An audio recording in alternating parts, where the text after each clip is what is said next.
Halo teman-teman semua, berjumpa lagi kita di Biologi Fun. Bersama aku, Salma Konita dari Pendidikan Biologi Universitas Lampung tahun 2021. Pada pertemuan hari ini, kita akan membahas terkait sistem pencernaan. Yuk simak materinya. Sebelum itu, apa sih sistem pencernaan itu? Jadi, sistem pencernaan adalah proses pemecahan makanan menjadi molekul yang lebih sederhana, yang melibatkan organ-organ dan kelenjar pencernaan. Sistem pencernaan dibagi menjadi dua. Yang pertama, pencernaan mekanis. Pencernaan mekanis adalah pengubahan makanan dari bentuk kasar ke bentuk yang halus. Yang kedua adalah pencernaan kimiawi.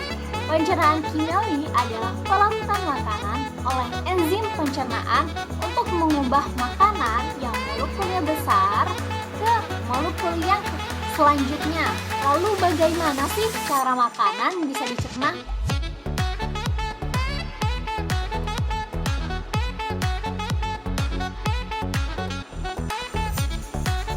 Makanan yang masuk ke dalam mulut akan dikunyah menjadi bagian yang lebih kecil. Setelah dari mulut, makanan akan melewati kerongkongan. Nah, kerongkongan adalah penghubung antara mulut dengan lambung. Di dalam kerongkongan ada yang namanya gerakan peristaltik. Gerakan peristaltik adalah gerakan meremas agar makanan masuk ke dalam lambung. Nah, selanjutnya makanan akan menuju ke lambung. Lambung adalah organ paling elastis di dalam tubuh manusia. Pada lambung akan terjadi pencernaan mekanis dan kimiawi. Pencernaan mekanis dilakukan oleh dinding-dinding lambung untuk meremas dan mengaduk makanan. Sedangkan pencernaan kimiawi dilakukan oleh getah lambung. Getah lambung dihasilkan oleh kelenjar getah lambung. Getah lambung mengandung 3 enzim. Yang pertama, enzim pepsin. Enzim pepsin berfungsi untuk memecah protein menjadi pepton. Yang kedua, ada enzim renin. Enzim renin berfungsi untuk mengendapkan protein susu menjadi kasein. Yang ketiga ada asam klorida. Asam klorida berfungsi untuk mengasamkan makanan dan membunuh kuman. Setelah dari lambung, makanan akan menuju ke usus halus. Usus halus adalah usus terpanjang, di mana panjangnya mencapai 6-7 meter. Usus halus terdiri dari 3 bagian. Yang pertama ada usus 12 jari. Usus 12 jari berfungsi mencerna makanan dengan bantuan dari getah pankreas dan getah empedu. Getah pankreas mengandung enzim amilase yang berfungsi untuk mengubah zat tepung ke zat gula.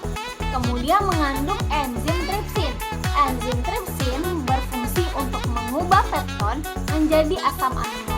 Yang terakhir mengandung enzim lipase. Enzim lipase berfungsi untuk mengubah lemak menjadi gliserol. Selanjutnya ada getah empedu. Getah empedu berasal dari hati yang berfungsi untuk menghancurkan lemak. Bagian selanjutnya setelah usus 12 jari adalah usus kosong. Usus kosong terletak di antara usus 12 jari dan usus penyerapan. Usus kosong berfungsi untuk mencerna makanan lebih lanjut setelah dicerna oleh usus 12 jari. Bagian selanjutnya adalah usus penyerapan. Usus penyerapan berfungsi sebagai tempat penyerapan sari-sari makanan, di mana pada ujung dinding usus penyerapan terdapat pembuluh darah untuk mengangkut sari-sari makanan menuju tubuh. Selanjutnya, setelah dari usus halus, makanan akan menuju ke usus besar. Nah, di usus besar akan terjadi penyerapan sisa makanan yang diserap oleh usus halus. Di dalamnya juga ada bakteri yang biasa kita sebut dengan E. coli. Bakteri E. coli berfungsi untuk membantu proses pembusukan sisa makanan sehingga menjadi feses. Setelah dari usus besar akan menuju ke rektum. Rektum itu adalah ujung muara dari usus besar yang berfungsi sebagai tempat penyimpanan feses sementara. Yang terakhir adalah anus.